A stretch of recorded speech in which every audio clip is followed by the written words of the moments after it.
March 21st, 2019. Just getting wound up for the season here. Picked up a nice 2 cubic foot bag of Coast of Maine potting mix, Bahaba blend. That's how they say it up in Maine, Bahaba. I know, because my grandmother was from Maine. Bahaba, but to get to Bahaba, you gotta pack the car. Alright, I'm just playing around. Anyway, so I picked up some Coast of Maine potting soil, the Bar Harbor blend. Got some sweet potatoes here, Beauregard, from last year that I started from slips. Saved some over in the greenhouse in storage. And we got a few sprouts starting up on these couple of larger ones.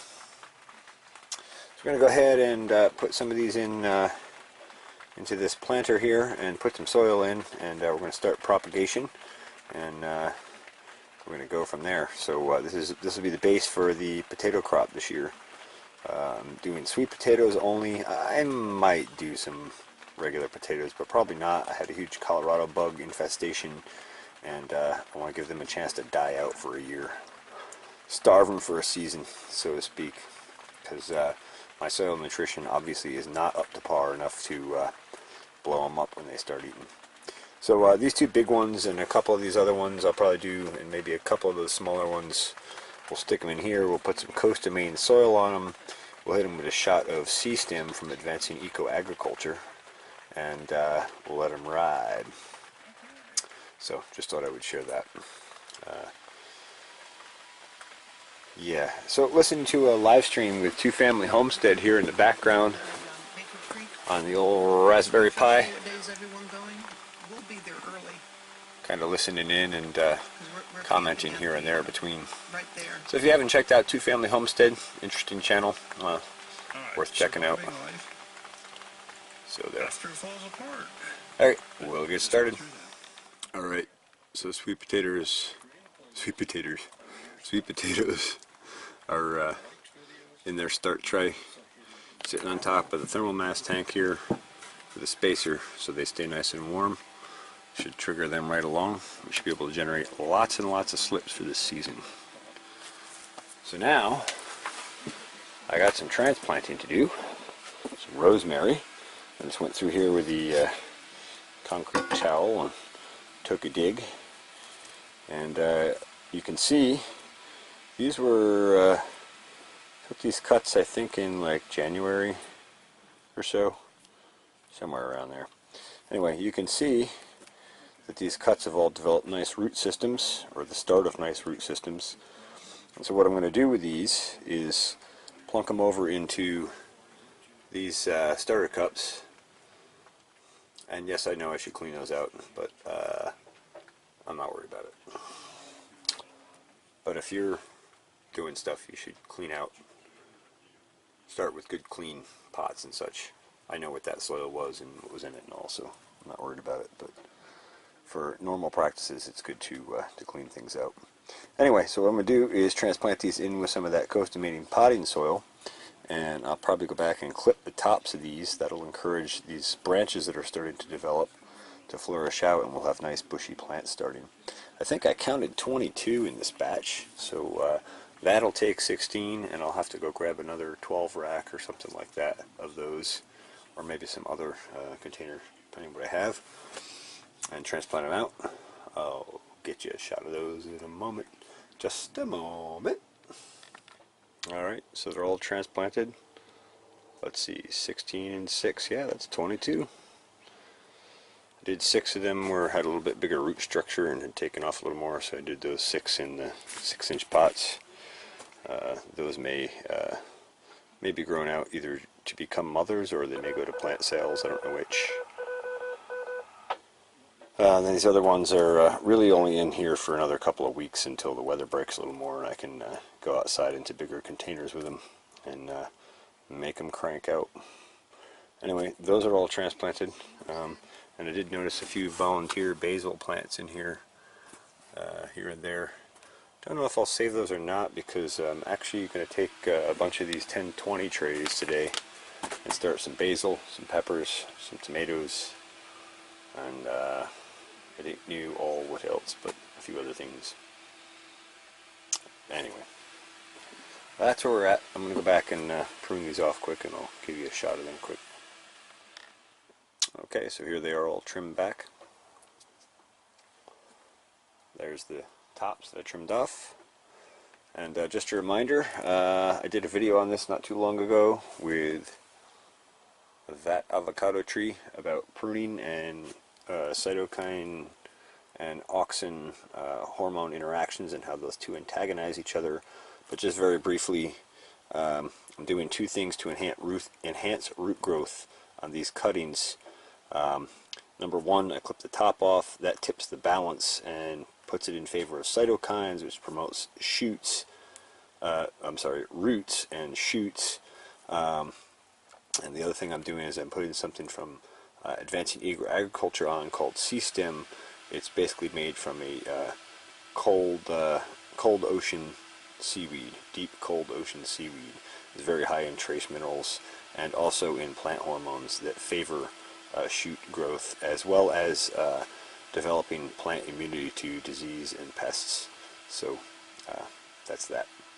Well, anyway, there they are, trimmed up.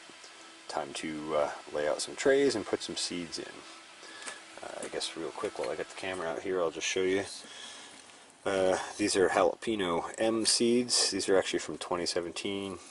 I didn't, well, I did capture some jalapeno seeds, but I don't know where they went. I think a mouse stole them.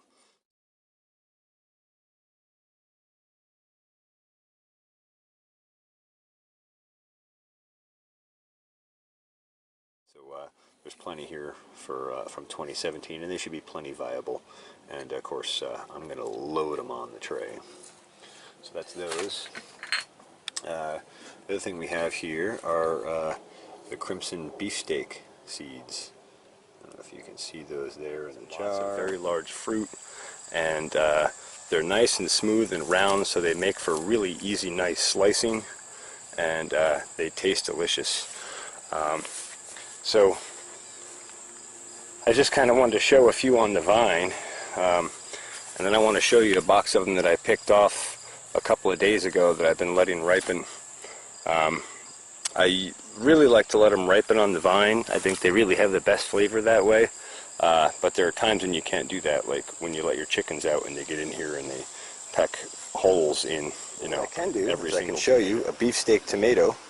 And most of you are probably familiar with beefsteak tomatoes, and most of you have probably cut open a beefsteak tomato and had it run all over the cutting board. And so you had some tomato flesh and a whole lot of juice.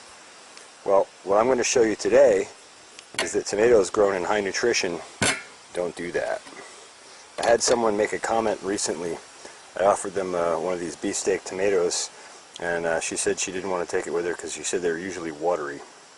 I didn't say anything at the time, but I got thinking about it later on, and I had a tomato sandwich last night, and it inspired me to do this video. So, let's see what happens with the beefsteak tomato grown in high nutrition. Look at that. No runny water. No runny tomato. It stays together. It's firm-fleshed. Anyway. Crimson beefsteak, maybe I'll throw a clip in of those from last year, because those are an excellent slicer.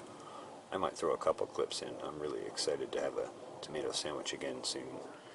Well, a few months yet, but yeah. And then, let's see, the other thing we have here already queued up in the jar are King Arthur F1 peppers. Those are from last year. I grew these a number of years back, and actually back before I was really farming, back when I had a garden, and man, they were just some of the best peppers. Super, super productive, just excellent peppers. They're green or red pepper, depending on how long you let them ripen. I think they go from green to red in 20 to 30 days or so. Anyway, so I'm going to throw a few trays of those down, and then we'll carry on.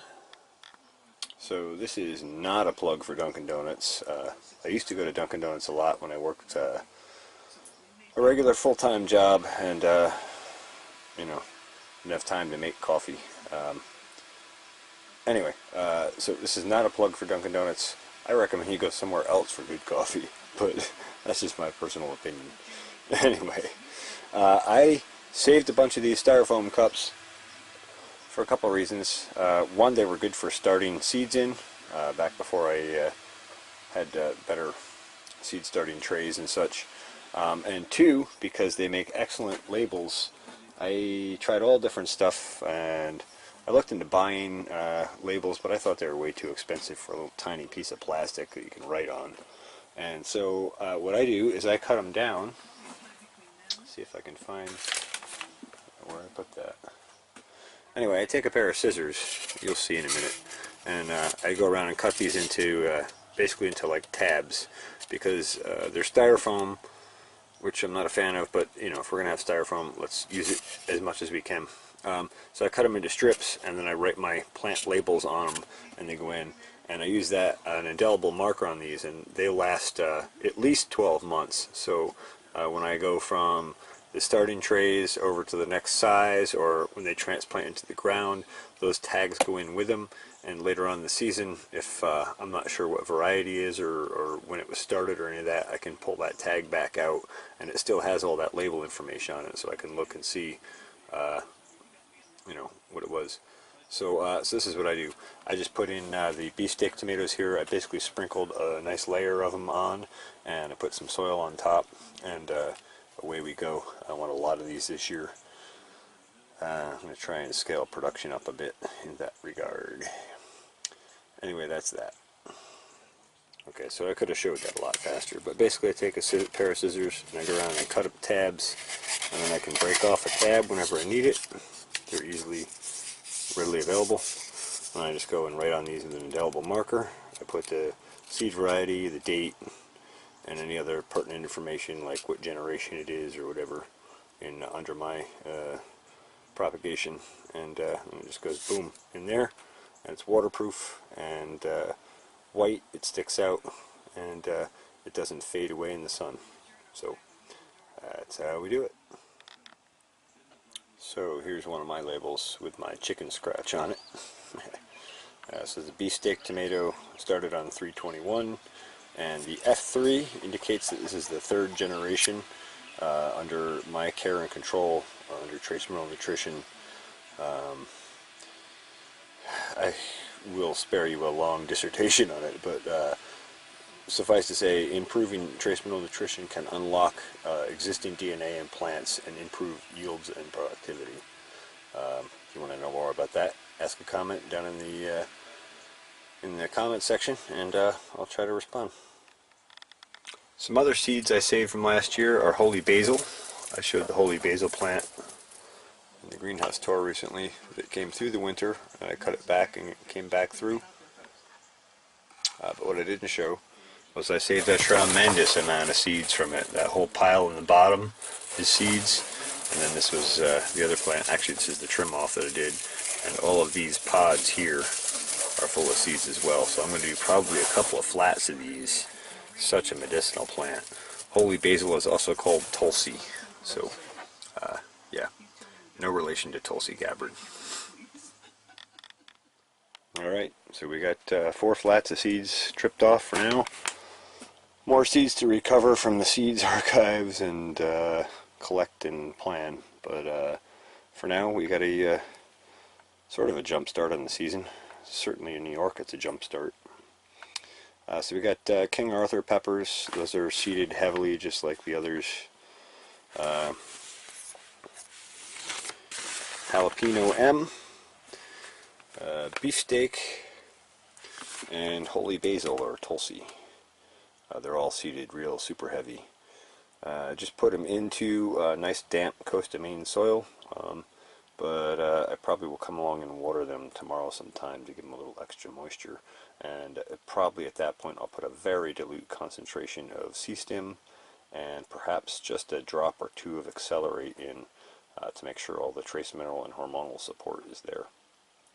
Alright, I think that's it for now. Just thought I'd share a few seed starts in the greenhouse and that sort of thing.